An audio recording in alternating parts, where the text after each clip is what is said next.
台南七丁古迹丰神庙是全国唯一主祀丰神爷庙宇，300年来首次举办建造大典。24日送天书示景，超过150组的顶头旗鼓虎声是相当的热烈，更吸引来了万人做伙送天书。其中来自台中中福堂的广泽尊龙，神尊身上挂着重达1公斤的大金牌，市价超过200万，不但黄金相当有价，工艺更加具有价值。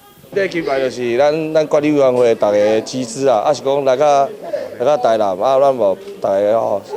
尊龙嘛足辛苦的，啊，咱管理委员会拍一块金牌互伊安尼啊，这个金牌差1公斤啊，系啊，互尊龙安尼，很乐意安尼啊。那我们也特地找了说台湾知名的工艺师林月阁，嘿，就是不要说我们就随便找了一个吉拿点就直接先制作，我们。就是传统的对，就是工艺品啊，对，这样金牌这类流传下来才有那个价值。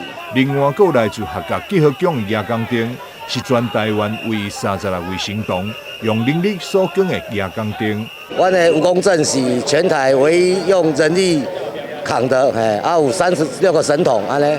这次丰神庙送天书，以台中中福堂甲左营广泽宫顶天府的顶头相接，队伍有过延伸至少5公里长。除了排场相当大以外，神尊上的金牌也是外界注目焦点。记者张世伟采访报道。